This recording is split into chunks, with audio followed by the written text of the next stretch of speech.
Hello everyone, আসসালামু আলাইকুম। সবাই কেমন আছেন? আশা করি সবাই ভালো আছেন। আজকের নতুন ভিডিওতে সবাইকে স্বাগতম।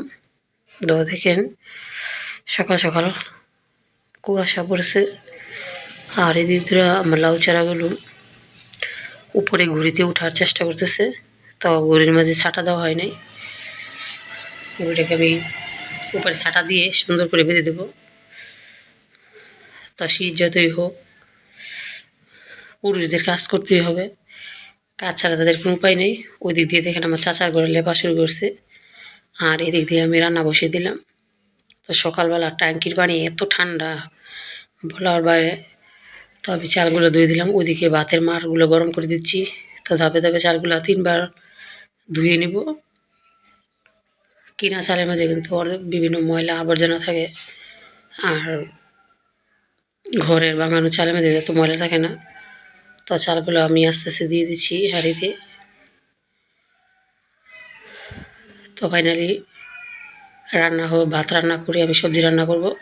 সবজি বলতে আজকে আমি শুটকির ভাজি করব, আর ছোটো মেয়ের জন্য নুডলস রান্না করবো, আর ডিম ভাজি করব। আজকে রান্না বান্নার আইটেম শুধু এটুকুই। কার শীত আসছে বলে খাওয়া হয় না, রাতের বেলা খাই রুটি, আর সকালে অল্প ভাত, আর দুপুরে অল্প করে খাই। তো এদিকে আমার ভাত রান্না করা শেষ। এই যে এখন 3টা ডিম নিয়েছি। প্রথমে রান্না করবো নুডলস রান্নার জন্য আমি কড়াইতে একটা পেঁয়াজ দিয়ে দিলাম, আর পেঁয়াজের পরিমাণটা বেশি হলে আমার ছোটো মেয়ে খেতে চায় না। তো পেঁয়াজটা দিয়ে ভালো করে নেড়ে চেড়ে নিচ্ছি। তো অল্প একটু লবণ দিয়ে দিলাম। তো অল্প লবণের পরিমাণটা কমিয়ে নিলাম, আর এখন একটা ডিম দিয়ে দিলাম। ডিম দিয়ে ভালো করে নেড়ে চেড়ে ডিমটা ভাজা ভাজা করে নিব। তা আমি কোনো কিছু হলুদের গুঁড়ো অ্যাড করব না, তারপর ধনিয়া গুঁড়ো এগুলো কোনো কিছু দেবো না। জাস্ট শুধু করে নুডলসের মশলা দিয়ে কীভাবে রান্না করে দেখেন। তো আমার মেয়ে এইভাবে রান্না করলে খায়, অন্যভাবে রান্না করলে খেতে চায় না। তো এদিক দিয়ে দেখেন ধাপে ধাপে নুডলসগুলো দিয়ে দিলাম। প্রথমে একটা নুডলস দিয়ে দিলাম, তারপর দিয়ে দিলাম আরেকটা। এখন ডিমের সাথে ভালো করে নেড়ে চেড়ে মিশিয়ে নিব। তখন নাড়াচাড়া করে মিশানো শেষ, আর এই পর্যায়ে পরিমাণ মতো পানি দিয়ে দেব। যেহেতু আমি নুডলসটা আগে সিদ্ধ করিনি, তার জন্য এখন মানে ততটুকু পরিমাণ পানি দেব, মানে যতটুকু দিলে নুডলসটা একদম সিদ্ধ হয়ে পানিটা একদম কমে যায়, কোনো পানি থাকবে না এটাতে। তো এদিক দিয়ে দেখেন মেশানো শেষ, আর এখন আমি মশলাগুলো দিয়ে দিচ্ছি। মশলা দিয়ে তারপর ঢাকনা দিয়ে রেখে রাখবো।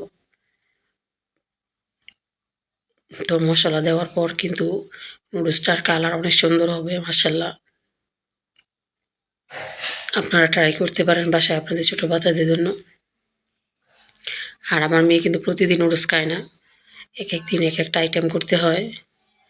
তো এদিক দিয়ে দেখেন মশলাটা মিশিয়ে নিলাম নুডলসের সাথে। পানির পরিমাণটা ঠিক আছে, একটু বেশি অনেকটি কমও না। এখন এই পানি দিয়ে কিন্তু নুডলসটা সিদ্ধ হয়ে যাবে। আর এই পর্যায়ে ঢাকনা দিয়ে ঢেকে রাখলাম। তো ঢাকনা খুলে দেখেন নুডলসের পানিগুলো একদম শুকিয়ে গেছে।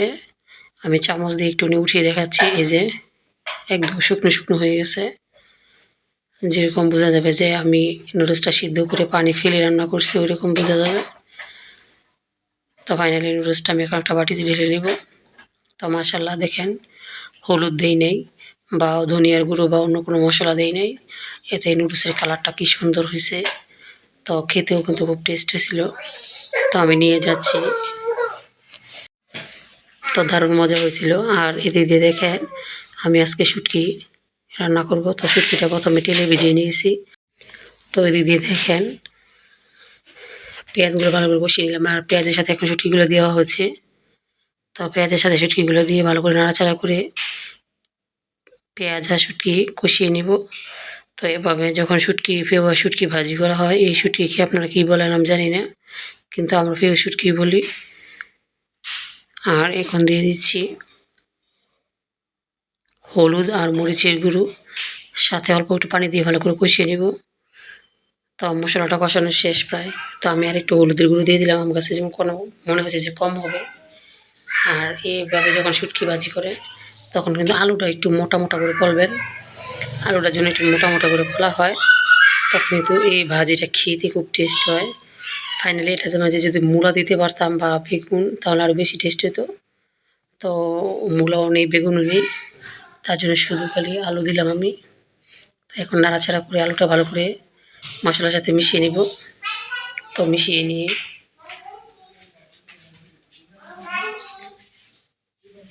এখন আমি ঢাকনা দিয়ে রেখে রাখবো। তো ফাইনালি আমার মেশানো শেষ।